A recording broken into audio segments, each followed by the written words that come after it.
ಕೃಷ್ಣಾಯ ವಾಸುದೇವಾಯ ಹರಯೇ ಪರಮಾತ್ಮನೆ ಪ್ರಣತಕ್ಲೇಶನಾಶಾಯ ಗೋವಿಂದಾಯ ನಮೋ ನಮಃ. ವಿಷ್ಣುಪತ್ನಿ ಮಹಾಮಾಯೆ ಮಹಾಪುರುಷಲಕ್ಷಣೆ ಪ್ರಿಯೇಥಾಮೇ ಮಹಾಭಾಗೆ ಲೋಕಮಾತರ್ ನಮೋಸ್ತುತೆ. ರಥೋ ಭಾನಾತ್ಮಕೆ ಯಸ್ಮಾತ್ ಅಥವಾ ಹಿ ಜಗದ್ಭೃತೇಃ ಭರತೋ ವಾಯುರುದ್ದಿಷ್ಟಃ ಭಾರತೀ ತತ್ಸರಸ್ವತಿ. ಸರ್ವಧರ್ಮಾನ್ ಪರಿತ್ಯಜ್ಯ ಮಾಮೇಕಂ ಶರಣಂ ವ್ರಜ ಅಹಂ ತ್ವಾಂ ಸರ್ವಪಾಪೇಭ್ಯಃ ಮೋಕ್ಷಯಿಷ್ಯಾಮಿ ಮಾ ಶುಚಃ. ಅದ್ಯ ಮಾರ್ಗಶೀರ್ಷ ಶುದ್ಧ ಏಕಾದಶಿ. ಗೀತಾ ಜಯಂತಿ ಇತಿ ಖ್ಯಾತ ತಿಥಿಃ ಇಯಂ. ಭಗವತಃ ಕೃಷ್ಣಸ್ಯ ಮುಖಾರವಿಂದೇನ ವಿನಿಸೃತಾ ಯಾ ಗೀತಾ ಭಗವದ್ಗೀತಾ ಇತಿ ಪ್ರಸಿದ್ಧ. किन्तु भगवद्गीता इति पूर्णरूपेण वचनस्य आवश्यकता एव नास्ति. गीता इति यदि संक्षिप्ततया उच्यते तदापि भगवत एव गीता इति सर्वैः ज्ञायते एव. अन्याः अनेकाः गीताः वर्तन्ते एव अस्मिन् लोके. तासां गीतानां नाम प्रत्येकं वर्तते. तासां गीतानां मुख्या तासु गीतासु मुख्या इयं गीता.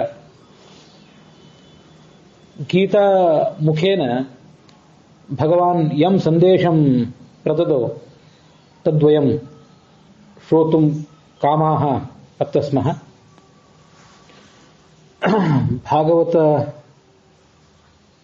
ಗ್ರಂಥ, ಮಹಾಭಾರತ ಗ್ರಂಥ, ರಾಮಾಯಣ ಮೊದಲಾದ ಗ್ರಂಥಗಳೇನಿವೆ ಎಲ್ಲವೂ ಕೂಡ ನಮ್ಮ ಭಾರತ ದೇಶದ, ಭಾರತ ಸಂಸ್ಕೃತಿಯ ಕೆನೆಪದರದಂತೆ ಇರುವಂಥವು. ಅದರಲ್ಲಿಯೂ ಮಹಾಭಾರತ ಅಂತನ್ನೋದು ಅತ್ಯಂತ ಶ್ರೇಷ್ಠವಾದದ್ದು. ಇತಿಹಾಸ್ತಿ ತದನ್ಯತ್ರ ಎನ್ನೇ ಹಾಸ್ತಿ ನ ತತ್ಕ್ವಚಿತ್. ಈ ಜಗತ್ತಿನಲ್ಲಿರುವಂತಹ ಪ್ರತಿಯೊಂದು ಸಂಗತಿಯೂ ಕೂಡ ಮಹಾಭಾರತದಲ್ಲಿ ವರ್ಣಿತ ಆಗಿಯೇ ಇದೆ. ಇಲ್ಲಿ ಇಲ್ಲದೇ ಇದ್ದದ್ದು ಇನ್ನೆಲ್ಲೂ ಕೂಡ ಇಲ್ಲ ಅಂತ ಖ್ಯಾತವಾದದ್ದು. ಅದರ ಕೆನೆ ಪದರಗಳೇ ಈ ವಿಷ್ಣು ಸಹಸ್ರನಾಮ ಮತ್ತೆ ಭಗವದ್ಗೀತೆ. ವಿಷ್ಣು ಸಹಸ್ರನಾಮಾಪಿ ಗೀತಾ ಜ್ಞೇಯಂ ಪಾಠ್ಯಂ ಚ ತದ್ವಯಂ. ಅದನ್ನು ಎರಡನ್ನೂ ಕೂಡ ನಿತ್ಯ ಪಾರಾಯಣ ಮಾಡಬೇಕು, ಮುಖದಿಂದ ಹೇಳಬೇಕು. ಜ್ಞೇಯಂ, ಅದರ ಅರ್ಥವನ್ನು ಕೂಡ ತಿಳ್ಕೊಳ್ಬೇಕು. ಬಹುತೇಕ ಸಂದರ್ಭಗಳಲ್ಲಿ ಎಲ್ಲ ಕಡೆನೂ ಕೂಡ ಜಗತ್ತಿನ ಎಲ್ಲ ಧರ್ಮ, ಎಲ್ಲ ಸಂಸ್ಕೃತಿಗಳಲ್ಲಿಯೂ ಕೂಡ ಧರ್ಮವನ್ನು ಕೇವಲ ಬಾಹ್ಯ ರೂಪದಲ್ಲಿ ಆಚರಣೆ ಮಾಡುವಂತಹ ಒಂದು ಪ್ರವೃತ್ತಿ ಬೆಳೀತಿರ್ತದೆ. ಜಗತ್ತಿನ ಎಲ್ಲಾ ಧರ್ಮಗಳಲ್ಲೂ ಕೂಡ ಅತ್ಯಂತ ಮಾರ್ಮಿಕವಾದಂತಹ ಸಂದೇಶಗಳು ಅಡಗಿವೆ. ಆದರೆ ಅವುಗಳ ಒಳಾರ್ಥವನ್ನ ತಿಳ್ಕೊಳ್ಳುವಂತಹ ಪ್ರಯತ್ನವನ್ನ ನಾವು ಮಾಡೋದಿಲ್ಲ. ಅದಕ್ಕಾಗಿ ಜ್ಞೇಯಂ ಕೇವಲ ಅದನ್ನು ಹೇಳುವುದು ಮಾತ್ರ ಅಲ್ಲ, ಅದರ ಒಳಾರ್ಥವನ್ನು ತಿಳ್ಕೊಳ್ಳುವಂತಹ ಪ್ರಯತ್ನವನ್ನು ಕೂಡ ಎಲ್ಲ ಜಿಜ್ಞಾಸುಗಳು, ಎಲ್ಲ ಸಾಧಕರು ಮಾಡಬೇಕು ಅಂತ ಶಾಸ್ತ್ರದಲ್ಲಿ ಸೂಚ್ಯವಾಗಿ ಹೇಳ್ತಾರೆ. ಗೀತೆಯನ್ನ ಅತ್ಯಂತ ವಿಸ್ತೃತವಾಗಿ ಶ್ರವಣ ಮಾಡಬೇಕಾದ್ದು ನಮ್ಮ ಕರ್ತವ್ಯ. ನನ್ನ ದೃಷ್ಟಿಯಿಂದ ಗೀತೆಯನ್ನ ನಾವು ವಿಸ್ತೃತವಾಗಿ ಶ್ರವಣ ಮಾಡುವುದಾದರೆ ಸುಮಾರು 200 ದಿವಸಗಳಷ್ಟು ಬೇಕು. 200 ಗಂಟೆಗಳಷ್ಟು ಗೀತೆಯನ್ನು ವಿಸ್ತೃತವಾಗಿ ಶ್ರವಣ ಮಾಡಲಿಕ್ಕೆ ಬೇಕು. ಆದರೆ ಸಂಕ್ಷಿಪ್ತವಾಗಿಯೂ ಕೂಡ ಗೀತೆಯ ಸಾರವನ್ನು ತಿಳ್ಕೊಳ್ಳುವ ಪ್ರಯತ್ನವನ್ನು ನಾವು ಮಾಡಬೇಕಲ್ಲ. ಅದಕ್ಕಾಗಿ ಗೀತೆಯ ಭಿನ್ನ ಭಿನ್ನ ಅಧ್ಯಾಯಗಳಲ್ಲಿ ಕೃಷ್ಣ ನಮಗೇನು ಸಂದೇಶವನ್ನು ಕೊಟ್ಟಿದ್ದಾನೆ ಅಂತ ಅನ್ನೋದನ್ನ ತಿಳ್ಕೊಳ್ಳುವ ಪ್ರಯತ್ನವನ್ನ ಇವತ್ತು ನಾವು ಮಾಡೋಣ. ಇದು ಮನನದ ಪ್ರಯತ್ನ. ನಾನು ಹೇಳ್ತೇನೆ, ನೀವು ಕೇಳ್ತೀರಿ ಅಂತಲ್ಲ. ಎಲ್ಲರೂ ಕೂಡ ಕೇಳಲಿಕ್ಕಾಗಿಯೇ ಕೂತ್ಕೊಂಡಿದ್ದೇವೆ, ಅದನ್ನು ಮನನ ಮಾಡಲಿಕ್ಕಾಗಿಯೇ ಕೂತ್ಕೊಂಡಿದ್ದೀವಿ ಅನ್ನುವ ಮನೋಭೂಮಿಕೆ ನಮ್ಮದಾಗಬೇಕು.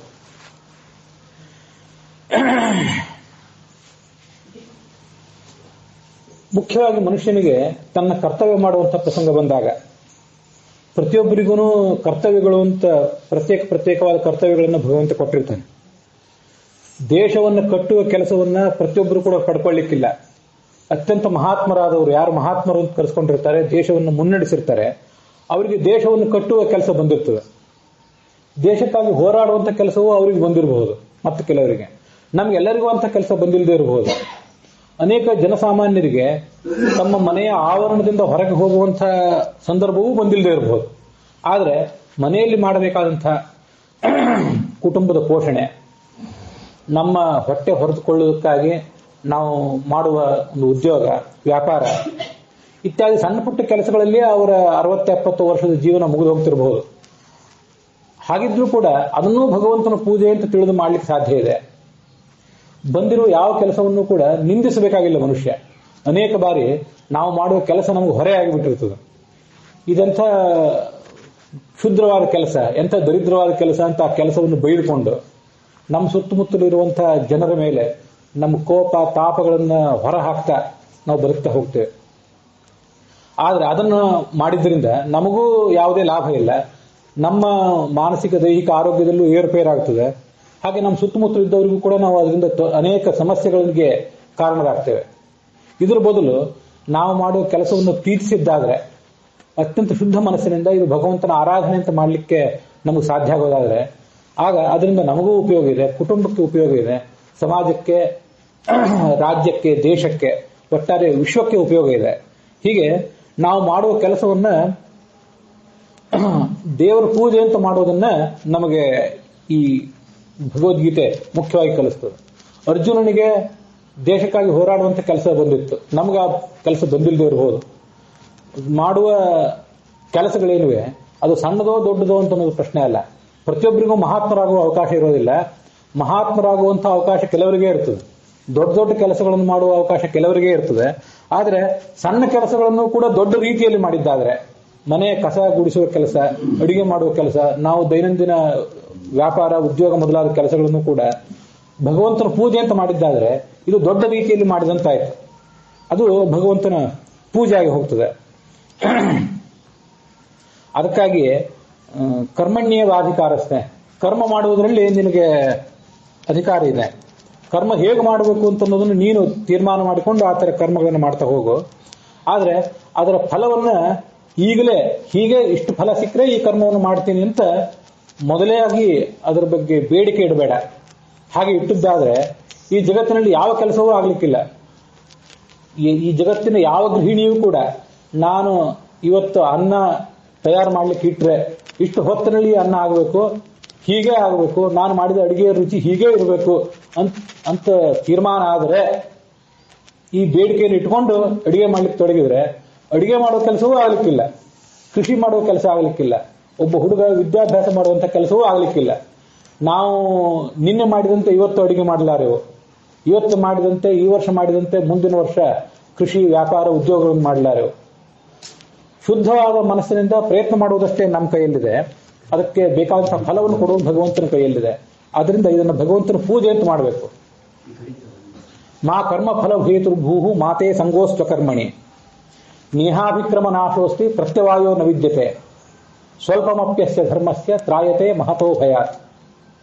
ಮನುಷ್ಯ ಒಳ್ಳೆ ಹೆಜ್ಜೆಗಳನ್ನು ಇಡ್ತಾನಲ್ಲ, ಆ ಒಳ್ಳೆ ಹೆಜ್ಜೆಗಳನ್ನು ಇಡುವುದರ ಬಗ್ಗೆ ಅವನಿಗೆ ಎಷ್ಟು ಭರವಸೆ ಇರಬೇಕು ಅಂತಂದ್ರೆ, ಪ್ರಾರಂಭ ಮಾತ್ರ ಇಚ್ಛಾವ ವಿಷ್ಣು ಧರ್ಮೇನ ನಿಷ್ಫಲ. ಭಗವಂತನ ಕುರಿತಾಗಿ ಒಂದು ಹೆಜ್ಜೆ ನಾವು ತಗೊಂಡ್ರು, ಅಥವಾ ಹೆಜ್ಜೆ ತಗೊಳ್ಲಿಕ್ಕೆ ಆಗದೆ ಇರುವ ಇಚ್ಛೆ ಮಾಡ್ಲಿಕ್ಕಾದ್ರೂ, ಒಳ್ಳೆ ಇಚ್ಛೆ ಮಾಡ್ಲಿಕ್ಕಾದ್ರೂ ನಮ್ಗೆ ಇವತ್ತು ಸಾಧ್ಯ ಆದರೆ ಅದು ಯಾವತ್ತೂ ವ್ಯರ್ಥ ಅಲ್ಲ. ನೇಹ ಅಭಿಕ್ರಮ, ಅಭಿಕ್ರಮ ಅಂದ್ರೆ ಒಂದು ಸ್ಟೆಪ್. ನಾಶೋಸ್ತಿ ಪ್ರತ್ಯವಾಯೋ ನ ವಿದ್ಯತೆ ಸ್ವಲ್ಪಮಪ್ಯಸ್ಯ ಧರ್ಮಸ್ಯ. ಈ ಭಗವಂತನ ಕುರಿತಾಗಿ ನಾವು ಮಾಡುವಂತಹ ಧರ್ಮದ ಅತ್ಯಂತ ಸಣ್ಣ ಪ್ರಯತ್ನವೂ ಕೂಡ ತ್ರಾಯತೆ ಮಹತೋ ಭಯ. ಇದು ಭಗವಂತ ನಮಗೆ ಕೊಟ್ಟಂತ ಭರವಸೆ. ನಾವು ಮಾಡುವ ಪ್ರಯತ್ನ ಎಷ್ಟಿದೆ, ಈ ಜಗತ್ತಿನಲ್ಲಿ ನಾವೆಷ್ಟು ದೊಡ್ಡ ಕೆಲಸ ಮಾಡ್ಲಿಕ್ಕೆ ಸಾಧ್ಯ ಇದೆ. ನಮ್ಮಂತ ಸಣ್ಣವರು ಯಾವ ದೊಡ್ಡ ಮಟ್ಟಕ್ಕೆ ಏರ್ಲಿಕ್ಕೆ ಸಾಧ್ಯ ಇದೆ.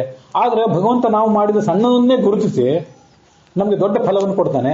ಈ ಸಂಸಾರ ಅನ್ನುವ ದೊಡ್ಡ ಭಯದಿಂದ ನಮ್ಮನ್ನ ಪಾರ ಮಾಡ್ತಾನೆ. ಕೆಲವೊಂದು ಬಾರಿ ಚಿಕ್ಕ ಮಕ್ಕಳು ಈಗ ABCD ಅಥವಾ ಅ ಓದ್ತಿರ್ತಾರೆ. ಆ ಓದುವ ಮಕ್ಕಳನ್ನ ತಂದೆ ತಾಯಂದಿರಾದವರು, ಗುರುಗಳಾದವರು ಎಷ್ಟು ಚೆನ್ನಾಗಿ ಓದ್ತಾ ಇದ್ದಿ ಅಂತ ಅವತ್ತನ್ನು ಪ್ರಶಂಸೆ ಮಾಡ್ತಾರೆ. ವಸ್ತುತಃ ಆ ಮಕ್ಕಳು ಆ ಸಣ್ಣ ಮಟ್ಟದ ವಿದ್ಯಾಭ್ಯಾಸದಿಂದ ಹಿಡಿದು ನಾಳೆ ದೊಡ್ಡ ಸ್ಥಾನಮಾನಕ್ಕೆ ಏರುವ ತನಕ ಎಷ್ಟೋ ಪ್ರಯತ್ನಗಳನ್ನ, ಎಷ್ಟೋ ಹಂತಗಳನ್ನು ಅವ್ರು ದಾಟಬೇಕಾಗಿದೆ. ಅದರಲ್ಲೇ ಅವರು ಮಾಡಿದ್ದನ್ನೆಲ್ಲ ಈ ತಂದೆ ತಾಯಂದಿರಾದವರು, ಗುರು ಹಿರಿಯರಾದವರು ಪ್ರಶಂಸೆ ಮಾಡ್ತಾರೆ. ಹಾಗೆ ಭಗವಂತ ನಾವು ಮಾಡುವ ಸಣ್ಣ ಪ್ರಯತ್ನವನ್ನು ಗುರುತಿಸ್ತಾನೆ. ಆ ಯಾವ ಪ್ರಯತ್ನವೂ ಕೂಡ ವ್ಯರ್ಥ ಆಗೋದಿಲ್ಲ. ಸ್ತ್ರೀ ಇರಬಹುದು, ಪುರುಷ ಇರಬಹುದು, ಪಂಡಿತ, ಪಾಮರ ಯಾರಿದ್ರೂ ಕೂಡ ಅವರೆಲ್ಲ ಪ್ರಯತ್ನಗಳು ಕೂಡ ಯಾವುದೂ ವ್ಯರ್ಥ ಆಗೋದಿಲ್ಲ. ಅಪಿಚೇದಸಿ ಪಾಪೇಭ್ಯ ಸರ್ವೇಭ್ಯ ಪಾಪಕೃತ್ತಮಃ. ಜಗತ್ತಿನ ಅತ್ಯಂತ ದೊಡ್ಡ ಪಾಪಿಯೂ ಕೂಡ, ದೊಡ್ಡ ಪ್ರಮಾಣದಲ್ಲಿ ನರಹತ್ಯೆ ಮಾಡಿದವನು, ಯಾವ ಜೀವದ ಬಗ್ಗೆಯೂ ಒಂದು ಸಣ್ಣ ಪ್ರಮಾಣದ ಕರುಣೆಯನ್ನೂ ತೋರಿಸದೇ ಇದ್ದವನು ಉದ್ಧಾರದ ಮಾರ್ಗವನ್ನು ಕಂಡುಕೊಳ್ಳುವಂತಹ ಒಂದು ಸಾಧ್ಯತೆ, ಅದಕ್ಕೊಂದು ಆಶಯ ಕಿರಣ ಈ ಜಗತ್ತಿನಲ್ಲಿದೆ. ಆ ಭಗವಂತ ಅವನಿಗೆ ಉದ್ಧಾರದ ಮಾರ್ಗವನ್ನು ತೋರಿಸ್ತಾನೆ. ಅದಕ್ಕಾಗಿ ಭಗವಂತ ನಾವು ಮಾಡಬೇಕಾದ ಹೆಚ್ಚಿಂದೇನಿಲ್ಲ, ಇದು ಮಾಡಲಿಕ್ಕೆ ಬಹಳ ಸುಲಭವಾದಂತಹ ಕೆಲಸ. ತಸ್ಯಾಹಂ ಸುಲಭ ಪಾರ್ಥ ಅಂತ ಭಗವದ್ಗೀತಾದಲ್ಲಿ ಹೇಳ್ತಾನೆ. ನಾನು ಅತ್ಯಂತ ಸುಲಭ, ನನ್ನನ್ನ ಕುರಿತಾಗಿ ಮಾಡುವಂತಹ ಪ್ರಯತ್ನಗಳೇನುವೆ ಅದು ತೀರಾ ಸರಳವಾದದ್ದು.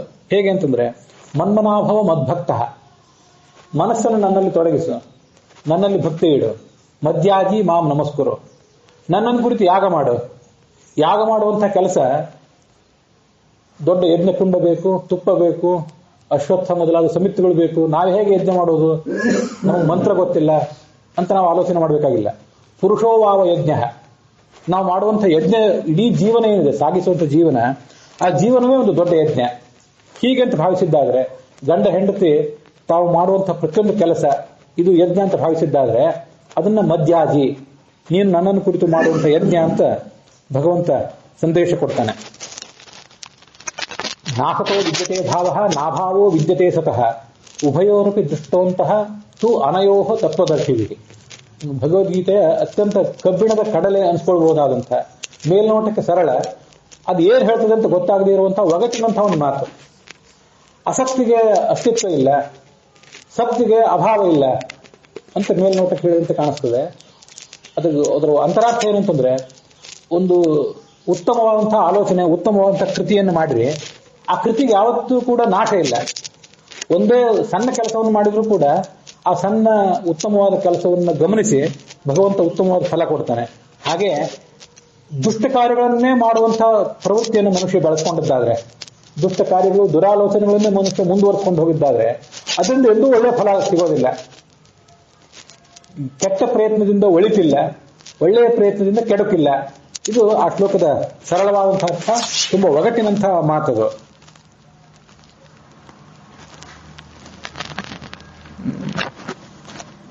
ಇಡೀ ಭಗವದ್ಗೀತೆ 18ನೇ ಅಧ್ಯಾಯದಲ್ಲಿ 2 ಪ್ರತಿಜ್ಞೆಗಳು, ಅತ್ಯಂತ ಶ್ರೇಷ್ಠವಾದಂತಹ 2 ಪ್ರತಿಜ್ಞೆಗಳು ಕಂಡು ಬರುತ್ತವೆ. ಒಂದು ಅರ್ಜುನ ಮಾಡುವಂತಹ ಪ್ರತಿಜ್ಞೆ, ಕೃಷ್ಣನ ಸೂಚನೆಗನುಸಾರವಾಗಿ ಅರ್ಜುನ ಮಾಡುವಂತಹ ಪ್ರತಿಜ್ಞೆ. ಮತ್ತೊಂದು ಪ್ರತಿಜ್ಞೆ ಸ್ವಯಂ ಭಗವಂತನೇ ಮಾಡುವಂತಹ ಪ್ರತಿಜ್ಞೆ. ಕೌಂತೇಯ ಪ್ರತಿಜಾನೀಹಿ ನಮೇ ಭಕ್ತಃ ಪ್ರಣಶ್ಯತಿ ಪ್ರತಿಜಾನೇ ಪ್ರಿಯೋಸಿಮೆ. ಇವೆರಡು ಆ ಪ್ರತಿಜ್ಞೆಗಳು. ಕೃಷ್ಣ ಅರ್ಜುನನಿಗೆ ಹೇಳ್ತಾನೆ, ಕೌಂತೇಯ ಪ್ರತಿಜಾನೀಹಿ.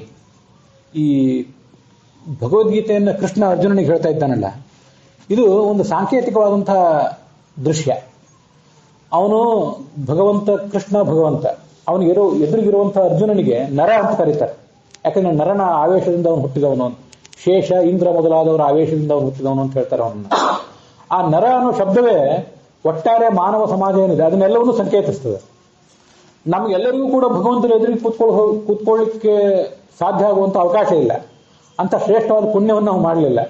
ಆದ್ರೆ ಭಗವದ್ಗೀತೆಯನ್ನು ಕೇಳುವಂಥ, ಓದುವಂಥ ಪುಣ್ಯವನ್ನು ನಾವು ಮಾಡಿದ್ದೇವೆ. ನಮಗೆ ಪ್ರತಿನಿಧಿಯಾಗಿ ಯಾವುದಾದ್ರೂ ಒಂದು ಸರ್ಕಾರದ ಮೀಟಿಂಗ್ ಮೊದಲಾದವುಗಳಿಗೆ ನಮ್ಮೊಬ್ಬ ಪ್ರತಿನಿಧಿಯನ್ನು ಕಳಿಸ್ತಿರ್ತೀವಲ್ಲ ನಾವು, ಹಾಗೆ ಕೃಷ್ಣನ ಎದುರಿಗೆ ನಮ್ಮೆಲ್ಲರ ಪ್ರತಿನಿಧಿಯಾಗಿ ನರನನ್ನು ಕಳಿಸಿದ್ದೇವೆ. ನಾವು ನರರೇ, ನಾವು ನಾರಿಯರೇ, ನಮ್ಮ ಪ್ರತಿನಿಧಿಯಾಗಿ ಅವನನ್ನು ಕಳಿಸಿದ್ದೇವೆ. ಅದಕ್ಕಾಗಿ ಕೃಷ್ಣ ಅವನಿಗೆ ಏನ್ ಹೇಳಿದ ಅಂತಂದ್ರೆ, ಕೌಂತೇಯ ಪ್ರತಿಜಾನೀಹಿ, ಈ ಪ್ರತಿಜ್ಞೆ ಮಾಡು. ಎಲ್ಲಿ ಮಾಡು ಅಂದ್ರೆ, ನನ್ನ ಜೊತೆ ನೀನೀಗ ಏನು ಸಂಭಾಷಣೆ ಮಾಡ್ತಾ ಇದ್ದೆ, ಈ ಸಂಭಾಷಣೆ ಮುಗಿದ ಮೇಲೆ ನೀನು ನಿನ್ನ ಜಗತ್ತಿನ ಎದುರಿಗೆ ಹೋಗ್ತೀಯಲ್ಲ, ಆ ಜಗತ್ತಿಗೆ ಹೇಳು ಏನಂದ್ರೆ, ನಮೇ ಭಕ್ತ ಪ್ರಣಶ್ಯತೆ. ಭಗವಂತನ ಭಕ್ತನಾದವನು ಸ್ತ್ರೀ ಇರಲಿ, ಪುರುಷ ಇರಲಿ, ಪಂಡಿತ ಇರಲಿ, ಪಾಮರ ಇರಲಿ, ಸಮಾಜದಲ್ಲಿ ಅತ್ಯಂತ ಕ್ಷುದ್ರ ಅಂತ ಕರೆಸ್ಕೊಂಡಿದ್ರು ಕೂಡ ಅವನು ಭಗವಂತನ ಭಕ್ತನಾಗಿದ್ರೆ ಎಂದೂ ಅವನಿಗೆ ನಾಶ ಇಲ್ಲ. ಈ ಪ್ರತಿಜ್ಞೆಯನ್ನ ನನ್ನ ಸೂಚನೆಗನುಸಾರವಾಗಿ ನೀನು ಜಗತ್ತಿನ ಎದುರಿಗೆ ಹೋಗಿ ಮಾಡು. ಅದಲ್ಲದೆ ನಂದೊಂದು ಪ್ರತಿಜ್ಞೆ ಇದೆ, ಅದೇನೆಂದ್ರೆ, ಪ್ರತಿಜಾನೇ ಪ್ರಿಯೋಸಿಮೆ, ನೀನು ನನಗೆ ಅತ್ಯಂತ ಪ್ರಿಯ. ನೀನು ಅರ್ಜುನ ಇದ್ದೆ, ಮತ್ತೊಬ್ಬ ಸನ್ಯಾಸಿ ಇರಬಹುದು, ಮತ್ತೊಬ್ಬ ದೊಡ್ಡ ಪಂಡಿತ ಇರಬಹುದು, ಯಾರ್ಯಾರು ನನ್ನ ಭಕ್ತರಿದ್ದಾರೆ ಅವರೆಲ್ಲರೂ ನನಗೆ ಅತ್ಯಂತ ಪ್ರಿಯರು. ನಾನು ಅವರನ್ನೆಂದೂ ಕೈ ಬಿಡೋದಿಲ್ಲ. ಇದು ನಾನು ಮಾಡುವ ಪ್ರತಿಜ್ಞೆ. ಹಾಗೆ ನೀನು ಒಂದು ಪ್ರತಿಜ್ಞೆಯನ್ನು ಜಗತ್ತಿನ ಎದುರಿಗೆ ಮಾಡು, ಜಗತ್ತಿಗೆ ಒಂದು ಭರವಸೆ ತುಂಬು, ಅದಕ್ಕೆ ಆಸೆಯ ಒಂದು ಭರವಸೆಯನ್ನ ನೀನು ತೋರಿಸು, ಆಸೆಯ ಬೆಳಕನ್ನು ತೋರಿಸು ಅಂತ ಕೃಷ್ಣ ಅವನಿಗೆ ಹೇಳ್ತಾನೆ. ಆ ಭಗವದ್ಗೀತೆಯಲ್ಲಿ ನಾವು ಕಾಣೋದು ಒಟ್ಟಾರೆ ನಮ್ಮ ಅಹಂಕಾರವನ್ನು ಬದಿಗಿಟ್ಟು ನಾವು ಮಾಡ್ಲಿಕ್ಕೂ ಸ್ವತಂತ್ರರಲ್ಲ, ಮಾಡದೇ ಇರ್ಲಿಕ್ಕೂ ಸ್ವತಂತ್ರರಲ್ಲ ಅನ್ನುವಂಥ ಎಚ್ಚರ ನಮ್ಗೆ ಯಾವತ್ತೂ ಇರಬೇಕು. ಪ್ರಕೃತೇ ಕ್ರಿಯಮಾಣಾನಿ ಗುಣೈಃ ಕರ್ಮಾಣಿ ಸರ್ವಶಃ ಅಹಂಕಾರ ವಿಮೂಢಾತ್ಮ ಕರ್ತಾಹಮಿತಿ ಮನ್ಯತೆ ಅಂತ ಭಗವದ್ಗೀತೆ. ಒಂದು ಕಡೆ ಒಂದು ಕೆಲಸ ಆಗುವಾಗ ಭಗವದ್ಗೀತೆಯನ್ನ ಪಾರಾಯಣ ಮಾಡಬೇಕು, ಅದರ ಕುರಿತಾದ ಸಂದೇಶವನ್ನು ಕೇಳಬೇಕು ಅಂತನ್ನುವಂಥ ಒಂದು ಸಣ್ಣ ಕೆಲಸ, ಸಣ್ಣ ಪ್ರಮಾಣದಿಂದ ಪ್ರಾರಂಭ ಆಗಿ ದೊಡ್ಡ ಪ್ರಮಾಣದಲ್ಲಿ ಮುಂದುವರಿತಾ ಇರುವಂತಹ ಒಂದು ಕೆಲಸ, ಅದನ್ನ ನಾವಿಲ್ಲಿ ಮಾಡ್ಲಿಕ್ಕೆ ಕೂತಿದ್ದೇವೆ. ನಾನು ಇಲ್ಲಿ ಹೇಳ್ತಾ ಇದ್ದೀನಿ ಅಂತ ಅಹಂಕಾರ ಪಟ್ರೆ ಅದೆಷ್ಟು ಪೊಳ್ಳು ಅಹಂಕಾರ, ಎಷ್ಟು ಪೊಳ್ಳು ಭಾವನೆ ಅಂತಂದ್ರೆ, ನಾನು ಹೇಳ್ಬೇಕಾದ್ರೆ ನೀವೆಲ್ಲ ಕೇಳಲಿಕ್ಕೆ ತಯಾರಿರ್ಬೇಕು ಮೊದಲು, ಇಲ್ಲದೇ ಇದ್ರೆ ನಾನು ಇಲ್ಲಿ ಬರ್ತಿರ್ಲಿಲ್ಲ. ಇದಕ್ಕೊಂದು ವಾತಾವರಣ ಬೇಕು, ಕೇಳಲಿಕ್ಕೊಂದು ಸ್ಥಳ ಬೇಕು, ಕಾಲ ಬೇಕು, ಕೇಳುವ ಕಿವಿಗಳು ಬೇಕು. ಇಷ್ಟೆಲ್ಲ ಇದ್ರೆ ನಾನು ಹೇಳಲಿಕ್ಕೆ ಸಾಧ್ಯ. ಇಲ್ಲದೆ ಹೋದ್ರೆ ನಾನು ನನ್ನಷ್ಟು ಕೂತಿರ್ಲಿಕ್ಕೆ ಸಾಧ್ಯ. ಒಂದು ಅಡಿಗೆ ಮಾಡುವ ಕೆಲಸ, ದೇಶವನ್ನು ಆಳುವ ಕೆಲಸ, ಪ್ರಧಾನಮಂತ್ರಿಯ ಕೆಲಸ, ಮತ್ತೆ ಯಾವುದೇ ಕೆಲಸ ಈ ಜಗತ್ತಿನಲ್ಲಿರಲಿ, ಯಾವೊಬ್ಬ ವ್ಯಕ್ತಿಯು ಸ್ವತಂತ್ರನಾಗಿ ಮಾಡೋದು ಸಾಧ್ಯ ಇಲ್ಲ. ಪ್ರತಿಯೊಂದು ಕೂಡ ಪ್ರಕೃತಿಯ ಗುಣಗಳಿಂದ, ಸತ್ವ ರಜಸ್ತಮಸ್ ಅನ್ನೋ ಗುಣಗಳಿಂದ, ಪ್ರಕೃತಿ ಅಂದ್ರೆ ಭಗವಂತನ ಇಚ್ಛೆ, ಆ ಇಚ್ಛೆಗನುಸಾರವಾಗಿ ನಡೀತಿರ್ತದೆ. ಅಹಂಕಾರ ವಿಮೂಢಾತ್ಮ ಕರ್ತಾಹಮಿತಿ ಮನ್ಯತೆ. ಆದ್ರೆ ನಮ್ಮ ಮೂರ್ಖತನ ಅಂತಂದ್ರೆ ನಾನು ಈ ಕೆಲಸವನ್ನು ಮಾಡ್ತಿದ್ದೀನಿ ಅಂತ ಅಹಂಕಾರ ಪಟ್ಟು ಬಿಡ್ತೇವೆ. ಇದು ನಮ್ಮ ಮೂರ್ಖತನ. ಇನ್ನು ಕೆಲವು ಸರಿ ನಾನು ಕೆಲಸ ಮಾಡೋದಿಲ್ಲ ಅಂತ ಅಹಂಕಾರ ಪಡ್ತೇವೆ. ಯದ ಅಹಂಕಾರಮಾಶ್ರಿತ್ಯ ನಯೋತ್ಸೇತಿ ಮನ್ಯಸೆ ಮಿಥ್ಯೈಷ ವ್ಯವಸಾಯಸ್ಥೆ ಪ್ರಕೃತಿಸ್ತಾಂ ನಿಯೋಕ್ಷಿಸಿ. ನಾನು ಮಾಡ್ತೀನಿ ಅನ್ನೋದು ಅಹಂಕಾರ, ಮಾಡೋದಿಲ್ಲ ಅನ್ನೋದು ದೊಡ್ಡ ಅಹಂಕಾರವೇ ಅಂತ ಹೇಳ್ತಾನೆ ಕೃಷ್ಣ. ಇದು ನಮ್ಗೆ ಗೊತ್ತಿರೋದಿಲ್ಲ. ಅನೇಕ ಬಾರಿ ನಾವು ದೊಡ್ಡ ಶ್ರೀಮಂತರು, ದೊಡ್ಡ ವಿದ್ಯಾವಂತರು, ದೊಡ್ಡ ಸ್ಥಾನಮಾನದಲ್ಲಿದ್ದೀವಿ ಅಂತ ಅಹಂಕಾರ ಪಡ್ತಿರ್ತೇವೆ. ಇನ್ನು ಕೆಲವು ಸರಿ ನಾನು ಅದನ್ನು ಮಾಡೋದಿಲ್ಲ, ಆ ಕೆಲಸವನ್ನು ಮಾಡ್ಲಿಕ್ಕೆ ನಾನು ತಯಾರಿಲ್ಲ, ನನಗದನ್ನು ಮಾಡ್ಲಿಕ್ಕೆ ಇಷ್ಟ ಇಲ್ಲ ಅಂತ ಹೀಗೆಲ್ಲ ಕುಟುಂಬದಲ್ಲಿ ಗಂಡ ಹೆಂಡತಿ ಮುಂದೆ, ಹೆಂಡತಿ ಗಂಡನ ಮುಂದೆ, ನಾವು ಸಮಾಜದ ಮುಂದೆ ಏನೇನೋ ಹೇಳ್ಕೊಳ್ತೇವಲ್ಲ. ಯಾವುದೇ ಒಂದು ಕೆಲಸವನ್ನು ನಾವು ಮಾಡೋದಿಲ್ಲ ಅನ್ನೋದು ಒಂದು ಅಹಂಕಾರ, ಅದರಿಂದ ಒಂದು ಅಹಂಕಾರ ಅಡಗಿರ್ತದೆ, ಒಂದು ತಾತ್ಸಾರ, ಒಂದು ತಿರಸ್ಕಾರ ಅಡಗಿರ್ತದೆ ಅಂತ ಹೇಳ್ತಾನೆ. ಇದು ಭಗವದ್ಗೀತೆಯಲ್ಲಿ ಕೃಷ್ಣ ನಮಗೆ ತೋರಿಸಿಕೊಟ್ಟಂತಹ ಮನೋವಿಜ್ಞಾನ ಮತ್ತೆ ಮನೋವಿಶ್ಲೇಷಣಾ ವಿಜ್ಞಾನ, ಸೈಕಾಲಜಿ ಮತ್ತು ಸೈಕೋಥೆರಪಿ, ಅದು ಇಡೀ ಭಗವದ್ಗೀತೆಯಲ್ಲಿ ಅಡಗಿದೆ. ಅದೇನು ಅಂತಂದ್ರೆ, ಮಾಡದೇ ಇರ್ಲಿಕ್ಕೆ ನೀನೆಷ್ಟು ಸ್ವತಂತ್ರ. ಒಂದು ಕೆಲಸ ಮಾಡೋದಿಲ್ಲ ಅಂತ ನೀನು ಕೂತ್ಕೊ ನೋಡೋಣ, ಊಟ ಮಾಡೋದಿಲ್ಲ ಅಂತ ಕೂತ್ಕೋ, ನಾನಿವತ್ತು ಉಪವಾಸ ಸತ್ಯಾಗ್ರಹ ಮಾಡ್ತೀನಿ ಅಂತ ಕೂತ್ಕೋ, ಸರ್ಕಾರ ಮತ್ತು ಪೊಲೀಸರು ನಡುವೆ ಪ್ರವೇಶ ಮಾಡ್ತಾರೆ, ಅವರು ನೀನು ಕರ್ಕೊಂಡು ಹೋಗಿ ಆಸ್ಪತ್ರೆಯಲ್ಲಿ ಸೇರಿಸಿ ಬಲಾತ್ಕಾರವಾಗಿ ನೀನು ಆಹಾರವನ್ನು ತಿನ್ನಿಸ್ತಾರೆ. ಮತ್ತೆ ಯಾವುದೇ ಕೆಲಸ ಇರಲಿ, ಅನಿವಾರ್ಯವಾಗಿ ಯಾರ್ದೋ ಮುಖ ನೋಡಿ, ಯಾರ್ದೋ ಕಣ್ಣೀರು, ಯಾರ್ದೋ ನಗು, ಅದನ್ನ ನೋಡಿ ನಾವು ಮತ್ತೆ ಕೆಲಸದಲ್ಲಿ ಪ್ರವೃತ್ತ ಮಾಡಬೇಕಾಗ್ತದೆ. ಮಿಥ್ಯೈಷ ವ್ಯವಸಾಯಸ್ಥೆ, ಯುದ್ಧ ಮಾಡೋದಿಲ್ಲ ಅಂತ ಹೇಳ್ತಿದ್ಯಲ್ಲ, ವಸ್ತುತಃ ನಿನ್ನ ಸ್ವಭಾವ ಏನು, ನಿನ್ನ ಮೈಯಲ್ಲಿ ಹರಿಯುವ ರಕ್ತ ಯಾವುದು, ನಿನ್ನ ಆತ್ಮದ ಸ್ವಭಾವ ಯಾವುದು, ಇದನ್ನೆಲ್ಲ ಗಮನಿಸಿದ್ದೀಯಾ? ಯುದ್ಧ ಮಾಡಬೇಕಾದ ಕುಲದಲ್ಲಿ ಹುಟ್ಟಿದ್ದಿ, ಮೂಲತಃ ನೀನೊಬ್ಬ ಕ್ಷತ್ರಿಯ, ಈಗ ಮಾಡಬೇಕಾದ ಅನಿವಾರ್ಯ ಸ್ಥಿತಿ ಬಂದೊದಗಿದೆ. ದ್ರೌಪದಿಗೆ ದುರ್ಯೋಧನಾದಿಗಳಿಂದ ಇಷ್ಟಿಂತ ಸಂಕಷ್ಟ ಬಂದೊದಗಿದೆ, ಈಗ ಯುದ್ಧ ಮಾಡೋದಿಲ್ಲ ಅಂತೆಯಲ್ಲ. ಈ ನಿನ್ನ ಮಾತೇ ಸುಳ್ಳು, ಈ ನಿನ್ನ ಸಂಕಲ್ಪವೇ ಸುಳ್ಳು. ಪ್ರಕೃತಿ, ಭಗವಂತನ ಇಚ್ಛೆ, ಪ್ರಕೃತಿಯಿಂದ ಸತ್ವರದ ಸ್ತಮೋ ಗುಣಗಳು ನಿನ್ನನ್ನು ಅಲ್ಲಿ ತಗೊಂಡು ಹೋಗಿ ಅನಿವಾರ್ಯವಾಗಿ ಕರ್ಮ ಮಾಡುವಂತೆ ಮಾಡ್ತವೆ. ಅದರ ಸಂಕೇತ ಏನು ಅಂತಂದ್ರೆ, ದ್ರೌಪದಿಗೆ ಕಷ್ಟ ಬಂದಿತ್ತು, ಪಾಂಡವರು ಯುದ್ಧ ಮಾಡಿದ್ರು. ನಮ್ಮ ದೇಶಕ್ಕೆ, ನಮ್ಮ ದೇಶದ ಸಂಸ್ಕೃತಿಗೆ, ಧರ್ಮಕ್ಕೆ ಸಂಕಟ ಬಂದೊದಗಿದೆ. ಆ ಸಂಸ್ಕೃತಿ ಅನ್ನೋದು ದ್ರೌಪದಿಯ ಮೂಲಕ ಪ್ರತಿನಿಧಿತ ಆಗಿದೆ. ಅದೇ ಸಂಕೇತ. ನಾವು ಅಲ್ಲಿ 5 ಜನ ಪಾಂಡವರಿದ್ರು, ನಾವು ಪ್ರತಿಯೊಬ್ಬರು ಕೂಡ ಪಾಂಡವರಾಗಬೇಕು, ಕೌಂತೆಯರಾಗಬೇಕು. ಆ ಮೂಲಕ ನಾವು ಏನು ಮಾಡೋದಿಲ್ಲ, ನಾವು ನಮ್ಮಷ್ಟಕ್ಕೆ ಎದ್ದು ಬಿಡ್ತೇವೆ, ನಮ್ಮ ಸುಖದಲ್ಲಿ, ನಮ್ಮ ವಿಹಾರದಲ್ಲಿ ನಾವು ಲೋಲುಪರಾಗಿದ್ದು ಬಿಡ್ತೇವೆ ಅನ್ನುವಂತಿಲ್ಲ. ನಾವು ಅದಕ್ಕಾಗಿ ಪ್ರಯತ್ನ ಮಾಡಲೇಬೇಕಾಗಿದೆ. ಅದು ಅಲ್ಲಿ ಸಿಗುವಂತಹ ಸಂದೇಶ. ಕೊನೆಯದಾಗಿ, ಸರ್ವಧರ್ಮಾನ್ ಪರಿತ್ಯಜ್ಯ ಮಾಮೇಕಂ ಶರಣಂ ವ್ರಜ ಅಹಂ ತ್ವಾಂ ಸರ್ವಪಾಪೇಭ್ಯ ಮೋಕ್ಷಯಿಷ್ಯಾಮಿ ಮಾ ಶುಚಃ. ನಿನಗೆ ಜಗತ್ತಿನಲ್ಲಿ ಅರ್ಥ ಆಗದೇ ಇರುವಂತಹ ಅನೇಕ ಸಂಗತಿಗಳಿವೆ. ನಮಗೆ ವೇದಶಾಸ್ತ್ರಗಳು ಗೊತ್ತಿಲ್ಲದೆ ಇರಬಹುದು, ನಾವು ಪಾಮರರಾಗಿರ್ಬಹುದು, ಪಂಡಿತರಾದವರಿಗಾದ್ರೂ ಎಷ್ಟು ಗೊತ್ತಿದೆ, ಸಂಸ್ಕೃತ ಗೊತ್ತಿಲ್ಲದೆ ಇರಬಹುದು, ರಹಸ್ಯಗಳು ಅರ್ಥ ಆಗದೇ ಇರಬಹುದು. ನಮಗೆ ಅರ್ಥ ಆಗದೇ ಇರುವಂತಹ ಅನೇಕ ಸಂಗತಿಗಳಿವೆ. ಅನೇಕ ಧರ್ಮಗಳನ್ನು ನಮಗೆ ಪೂರ್ಣವಾಗಿ ಪಾಲನೆ ಮಾಡಲಿಕ್ಕೆ ಆಗ್ತಿಲ್ಲ. ಗಂಡನಾಗಿ, ತಂದೆಯಾಗಿ, ಸಮಾಜದ ಒಬ್ಬ ನೇತಾರನಾಗಿ ಅನೇಕ ಧರ್ಮಗಳನ್ನ ಹೇಗೆ ಇದರ ರಹಸ್ಯ ಏನು ಅಂತ ತಿಳ್ಕೊಳ್ಳಿಕ್ಕೆ ನಮಗಾಗ್ತಿಲ್ಲ. ಆದ್ರೆ ಯಾವುದನ್ನು ತಿಳ್ಕೊಳ್ಳಿಕ್ಕೆ ಆಗ್ತಿಲ್ವೋ ಅದರಲ್ಲಿ ಕೆಲವನ್ನು ಬಿಟ್ಟು ಬಿಡೋದು, ಕೆಲವನ್ನ ಅರ್ಥ ಆಗದೇ ಇದ್ರೂ ಕೂಡ ಮುಂದಿನ ಹೆಜ್ಜೆ ಇಡಬೇಕು, 2ನೇ ಹೆಜ್ಜೆ ಇಡಬೇಕು, 3ನೇ ಹೆಜ್ಜೆ ಇಡಬೇಕು ಅಂತ ಪ್ರಯತ್ನ ಪಡೋ. ಆ ಧರ್ಮಗಳನ್ನು ಪರಿತ್ಯಾಗ ಮಾಡಿ ನನ್ನನ್ನು ಶರಣು ಅಂತ ನೀನು ಬಂದು ಹೋಗು, ನಾನು ನಿನ್ನ ಎಲ್ಲಾ ಪಾಪಗಳನ್ನು ಪರಿಹಾರ ಮಾಡ್ತೇನೆ, ನೀನು ಮಾಡಿರುವ ಪ್ರತಿಯೊಂದು ಪಾಪವನ್ನು ಪರಿಹಾರ ಮಾಡುವುದು ನನ್ನ ಜವಾಬ್ದಾರಿ ಅಂತ ಕೃಷ್ಣ ನಮ್ಮೊಂದು ಭರವಸೆ ಕೊಟ್ಟ. ಅದು ಕೇವಲ ಅರ್ಜುನನಿಗೆ ಕೊಟ್ಟದ್ದಲ್ಲ, ನಮಗೂ ಕೊಟ್ಟದ್ದು ಅನ್ನೋದನ್ನು ನಾವು ಮನಗಾಣಬೇಕು. ಮಾ ಶುಚಃ, ನೀನು ಯಾವ ಕಾರಣಕ್ಕೂ ದುಃಖ ಪಡಬೇಕಾಗಿಲ್ಲ, ಡಿಪ್ರೆಷನ್ಗೆ ಒಳಗಾಗಬೇಕಾಗಿಲ್ಲ. ಇದು ಈ ಕಾಲದ ದೊಡ್ಡ ಸಮಸ್ಯೆ.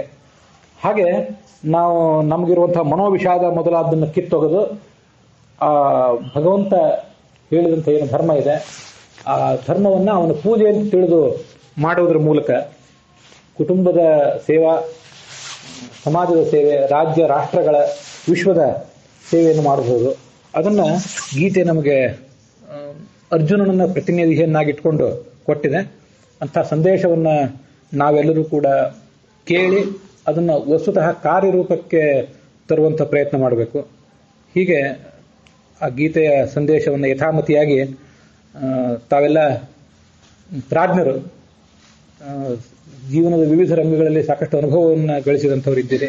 ನಿಮ್ಮೆದುರಿಗೆ ಹೇಳೋದು ಅಂತ ಅನ್ನೋದು ಬಹಳ ಸಂತೋಷದ ವಿಷಯ. ಅದನ್ನು ಯಥಾಮತಿಯಾಗಿ ನನಗೇನು ಹೇಳಲಿಕ್ಕೆ ಸಾಧ್ಯ ಆಗಿದೆ ಅದನ್ನು ಹೇಳಿದ್ದೇನೆ. ಇದನ್ನ ಆ ಭಗವಂತನ ಕೃಷ್ಣನ ಪಾದಾರವಿಂದಗಳಿಗೆ ಅರ್ಪಣೆ ಮಾಡ್ತಿದ್ದೇನೆ. ಶ್ರೀಕೃಷ್ಣಾರ್ಪಣಮಸ್ತು.